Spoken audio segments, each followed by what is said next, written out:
Então, hoje eu quero começar falando da visão de arte segundo o Tarkovsky e muito baseado, né, em coisas, né, que estão no livro dele, No Desculpir o Tempo, né? O Tarkovsky tinha uma visão de mundo muito específica, que se refletia na sua visão sobre a arte e na sua prática artística, né? Ele fala disso bastante no livro. Eu acho que essa concepção é meio que uma chave para a gente assimilar melhor os seus filmes. Então, antes de partir propriamente para os filmes dele, eu quero definir algumas ideias bases do seu cinema a partir, né, da visão dele sobre a arte de modo geral, a partir das ideias dele sobre a arte.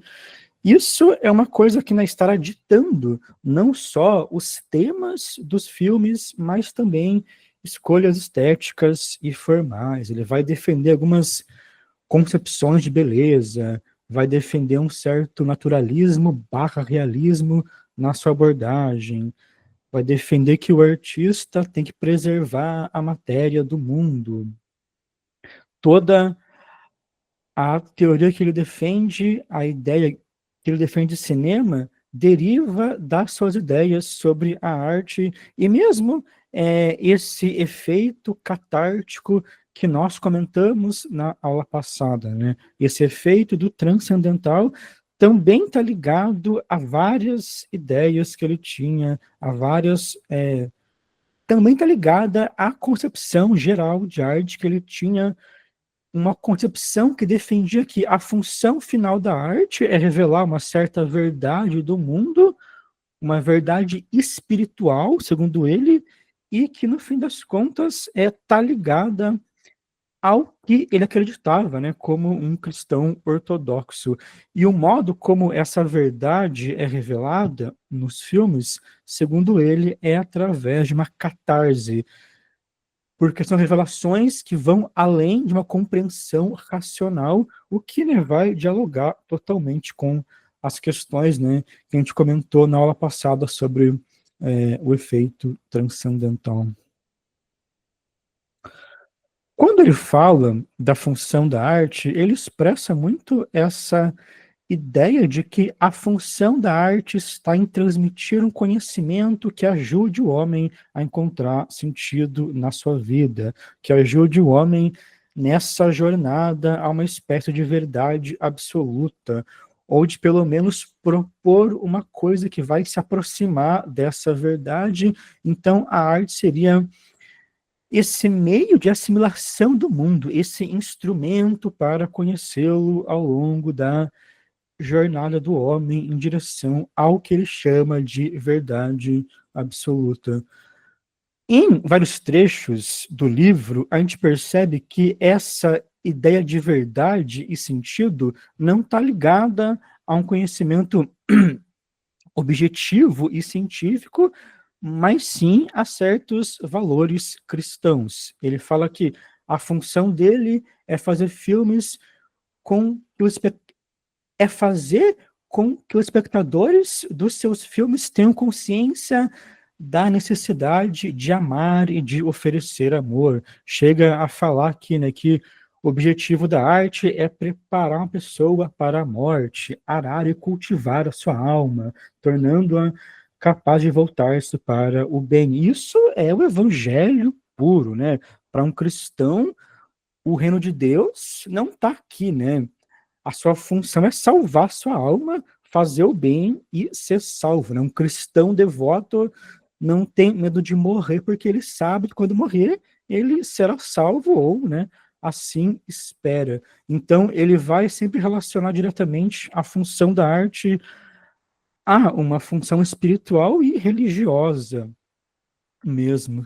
Nos filmes, isso não está colocado de maneira óbvia, porém, todo filme dele é uma espécie de elogio a uma ordem natural do mundo, de como as coisas deveriam ser para, digamos, o mundo prosperar bem, né? O Andrei Rublev é um filme sobre como você deve honrar um talento que Deus te deu. O Stoker é sobre a busca pelo sagrado em um mundo desprovido de incertezas, né? A fé do Stoker contrasta com o cinismo dos outros personagens, mesmo sem garantias, a esperança e a crença no invisível tem um valor, né, essencial na vida do Stoker, e até o discurso, né, da sua esposa no final do filme também reforça aí um sofrimento que busca uma comunhão, né, com algo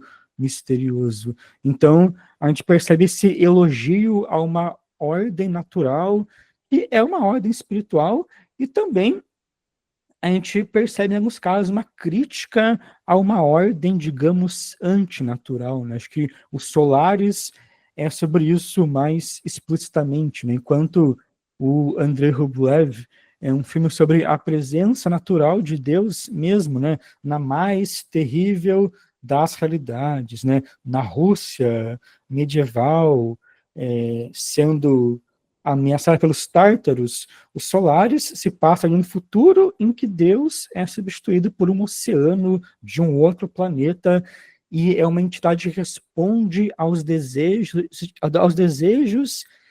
individualistas e materialistas da alma humana por um processo que trai a ordem natural. Tanto é que no final do Solaris, o personagem é meio que condenado, né? E não salvo como os personagens dos outros filmes. Então, mesmo que esses valores religiosos não sejam explícitos, né, ou ilustrados, eles estão expressos em vários elementos das obras e até nas suas premissas e resoluções. Ele também vai citar autores, cineastas, artistas que, segundo ele, criam tesouros espirituais. Diz que tais artistas são capazes de perceber as características que regem a organização poética da existência e que eles vão além da lógica linear para expressar uma verdade profunda. Então, ele já começa a meio que falar um pouco desse processo aí transcendental, entre aspas.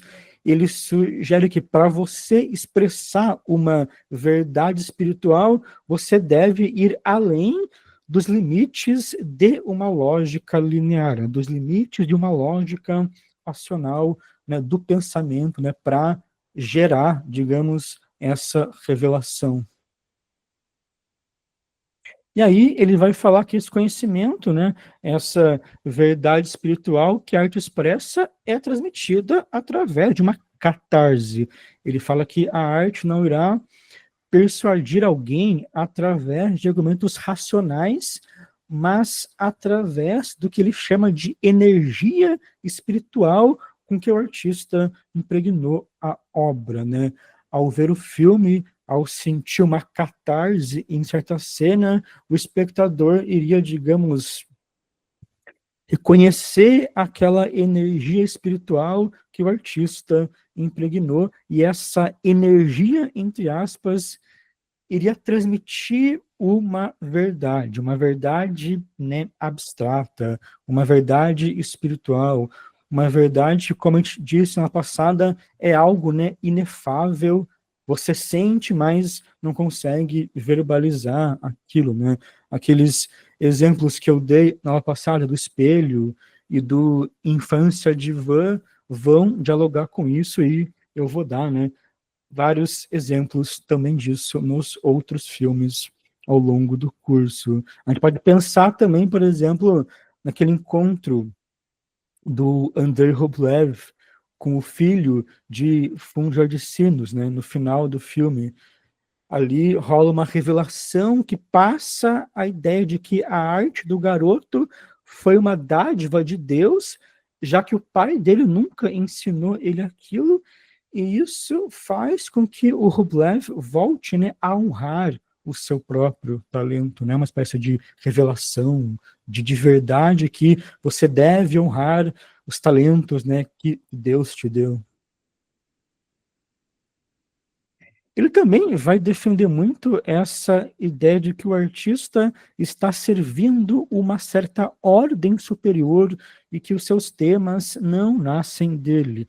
Os temas das obras nascem dessa devoção a essa, a essa questão superior, essa ordem superior, como se o artista fosse mais um instrumento que irá expressar essas verdades no mundo, né? Se você é um artista, se você recebeu essa dádiva, você não deve desperdiçar isso com, digamos, os seus pensamentos individualistas, com as suas preocupações materiais, com os temas da sua cabeça.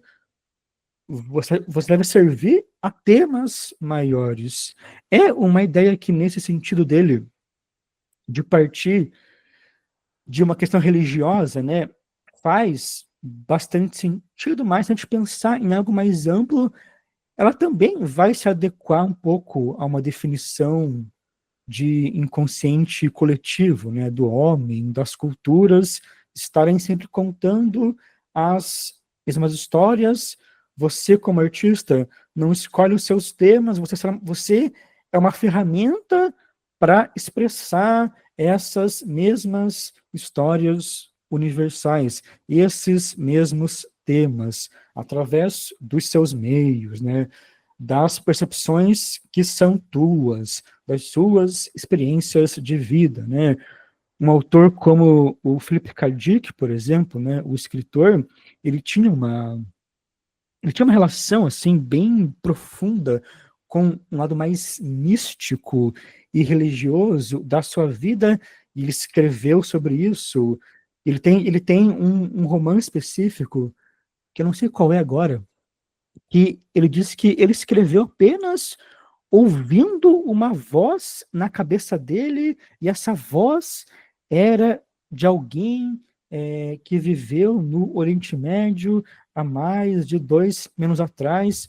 Ele começa a ter, assim, altas piras religiosas que não são, assim, que não estão ligadas a, a um sistema religioso como o Tarkovsky estava, mas estão ligadas a essa ideia dele responder a um inconsciente coletivo que se faz presente para ele de modo muito direto, quase como se alguns livros dele fossem uma psicografia de uma outra entidade que está ali falando com ele naquele momento.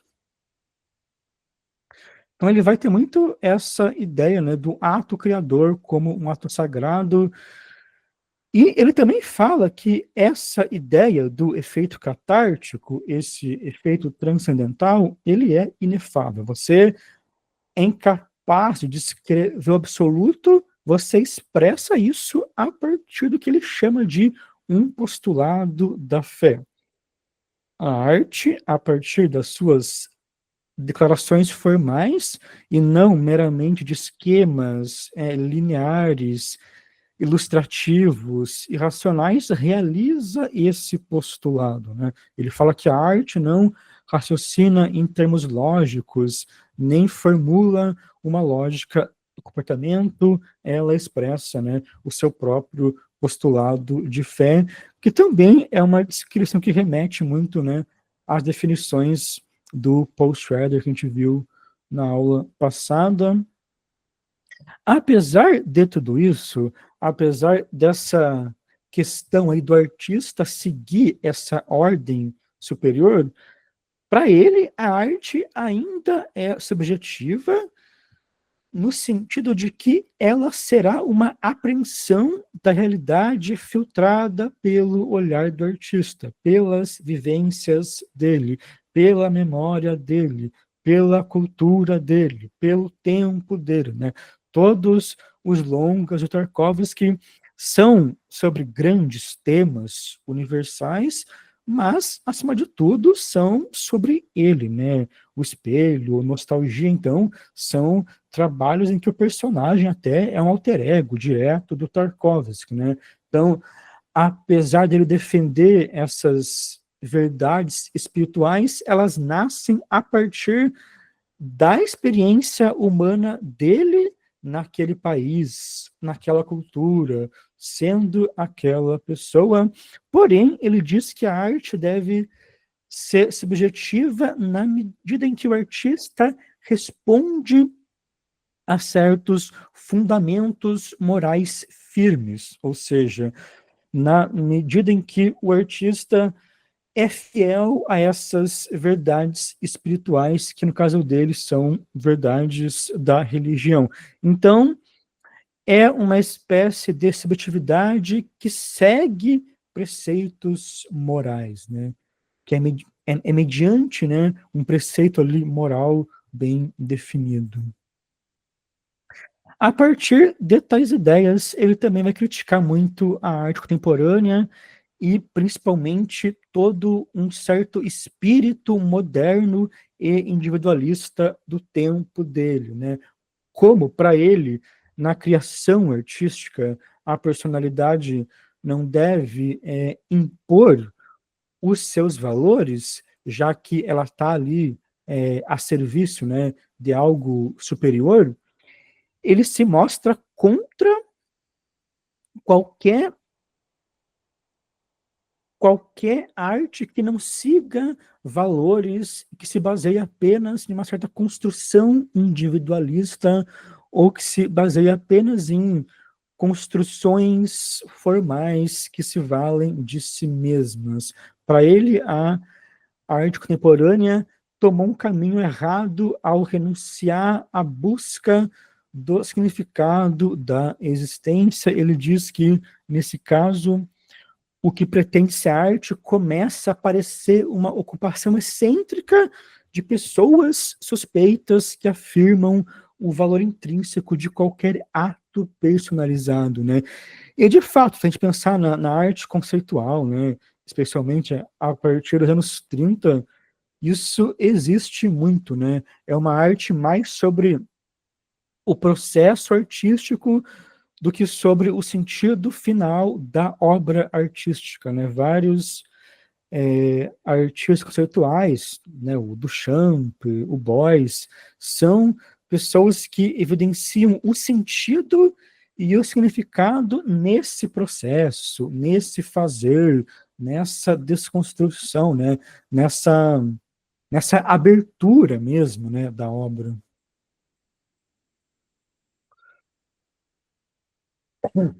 E, seguindo essa lógica, ele também vai criticar vanguardas artísticas e qualquer experimentalismo, entre aspas, vazio na arte.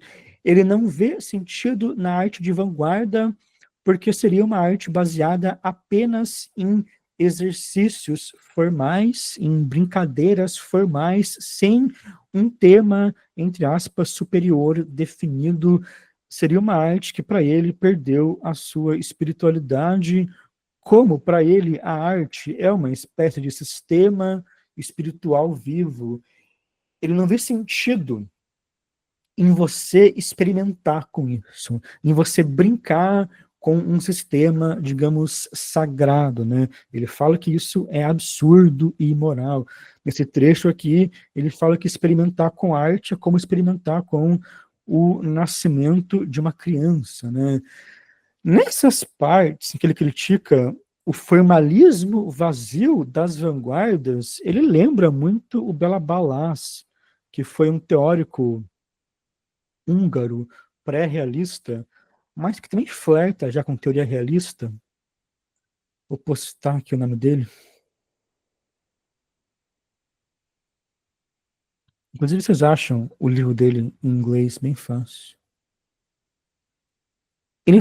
O Béla Balázs também criticou as vanguardas e, de alguma maneira, filmes mais experimentais, porque seria uma arte que criava o seu conteúdo a partir da forma. Eram brincadeiras com a forma, com uma intenção vazia, segundo ele, né?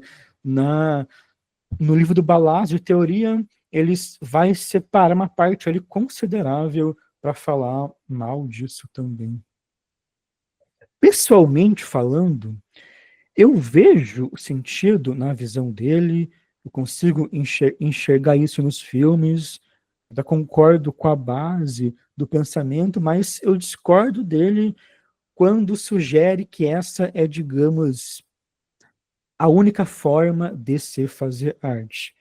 Eu acho até que pessoas ruins e que não seguem preceitos morais são capazes de fazer uma boa obra de arte. Acho que pessoas sem religião, sem valores, podem fazer obras espetaculares, inclusive obras com aspectos espirituais e com valores espirituais. Eu acredito nessa relação do artista com algo acima dele. Assim, nisso eu concordo com o Tarkovsky e acho que mesmo que o próprio artista não acredite nisso, ele está sendo um instrumento para alguma coisa, quer ele queira ou não, quer ele acredite ou não. Acho que ele está dialogando com uma certa, entre aspas, verdade espiritual, com um certo, né, inconsciente coletivo, né? Se você falar com qualquer artista, especialmente de artes plásticas, eles vão descrever o processo criativo deles como quase que um processo de transe, né? Eles têm essa questão de estar ligados com um outro plano e de estarem agindo de modo muito intuitivo, mas também seguindo uma certa ordem que eles tiram de um certo inconsciente coletivo ou de alguma coisa, né, superior a eles, né? Novamente, o Philip K. Dick fala bastante sobre isso. Inclusive, o Robert Crumb tem uma tira muito boa em que ele descreve. Como que é o nome da tira? Então, eu vou postar aqui. Acho que é a experiência religiosa de Philip K. Dick.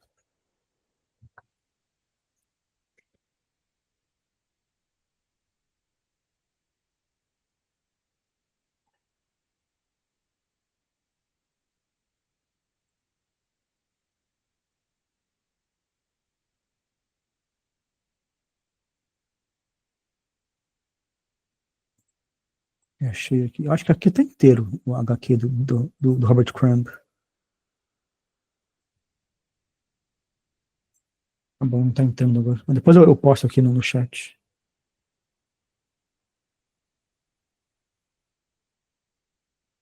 E assim, outra coisa que me incomoda um pouco também, pessoalmente falando, é que apesar dele lidar com esses temas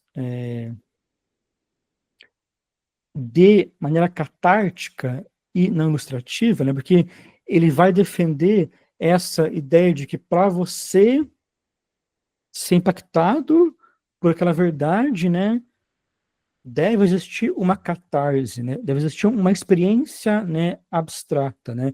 Ele vai defender essa abstração, porém, nos seus meios, né, na concepção da arte, ele vai sempre defender uma limitação a uma certa abordagem naturalista, né?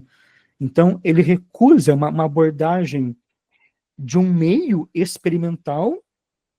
E quando ele faz isso, isso implica uma defesa de uma arte naturalista, de uma arte figurativa. Uma arte figurativa que vai ter um efeito abstrato, que vai ter, digamos, um efeito experimental, entre aspas, mas que o seu meio, né, o seu processo é mais conservador, é mais figurativo, é mais naturalista. Então, é interessante que ele é uma pessoa muito aberta para falar dos efeitos abstratos dessas obras, para falar de como os efeitos de grandes obras não seguem uma lógica linear e racional, mas quando fala dos meios dessas obras, ele tende a ser bem fechado e bem conservador, né? Quando fala das vanguardas do experimental, ele recusa a ideia de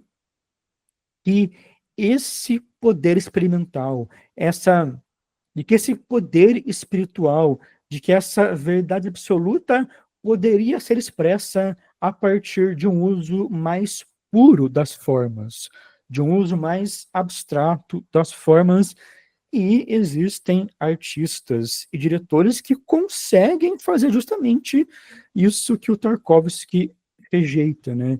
O Stan Brakhage acho que é um bom exemplo. O Brakhage tinha essa ideia de um cinema de formas muito puras, né? Ele fazia filmes com luz, com cor, com textura, com ritmo, e das formas puras do cinema serem capazes de revelar uma certa visão interior do ser humano, ou de revelar um certo ideal místico e espiritual do mundo, como se o filme fosse, como se o meio do filme, nesse caso, fosse a representação de uma experiência mística e de um estado de consciência que fizesse contato com esses outros planos, né?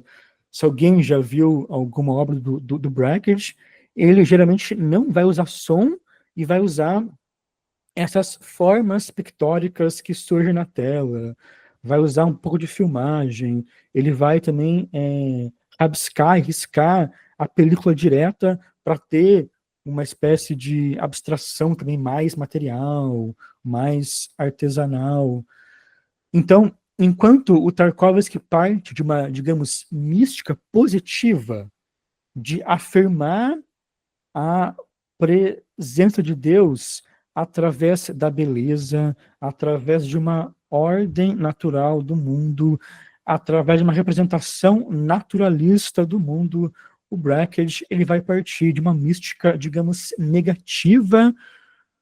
Como Deus está além de qualquer representação, ou como existe algo superior, né, que está além de qualquer representação, o Brakhage vai negar justamente formas figurativas e vai buscar esse estado místico, essa, digamos, presença de Deus no silêncio, na escuridão e em relações, digamos, anteriores a uma linguagem racional, né?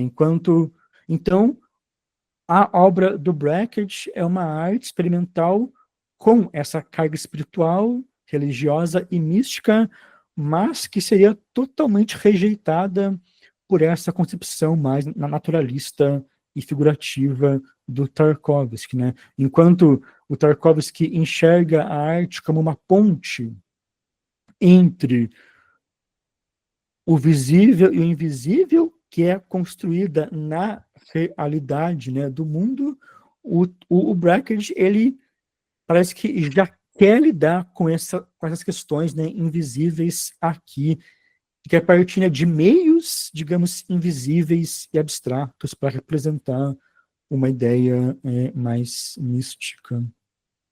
Então, claro, existe lógica na visão do Tarkovsky. É uma lógica de uma arte espiritual que vai seguir preceitos dogmáticos em algum sentido, mas pensando aí nas possibilidades do cinema, da sua linguagem, de modo geral, é uma visão também, né, bastante limitadora, principalmente porque limita muito os meios de se chegar a essa revelação e a essa catarse.